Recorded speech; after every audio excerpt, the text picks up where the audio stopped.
Hello guys, isang mapagpalang araw po sa atin lahat. So for today's video guys, ayan, nagawa po tayo ng content.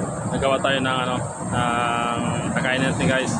Kasi nami-miss ko na rin yung hindi tayo nakapag-ihaw ng saging. Ayan guys, saging. So gumawa tayo ng steak. Gumawa tayo guys ng steak para lilitsunin natin to. So guys, ayan, sundan niyo ako kung paano tayo maglitsun ng tapos iihawin natin mamaya. Masarap. Masarap kasi ito guys, yung inihaw na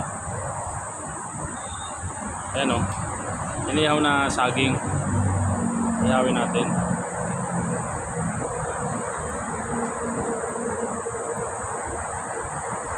So nagpapoy na tayo guys.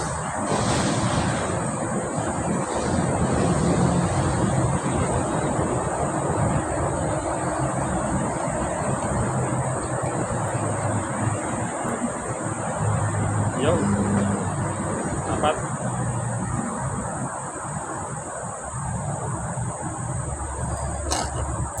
So meron pa tayo, diba?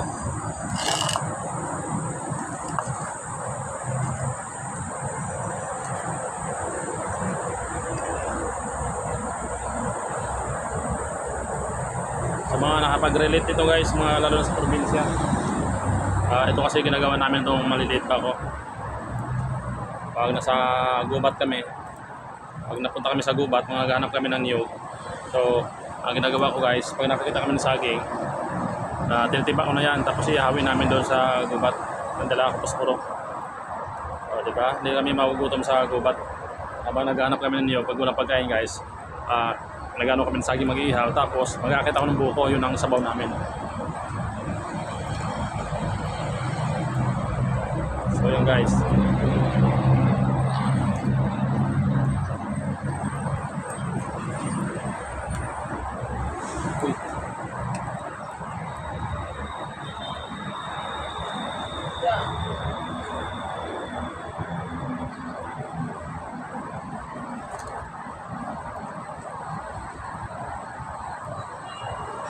Guys, ihawin natin guys. Tara, samahan nyo ako.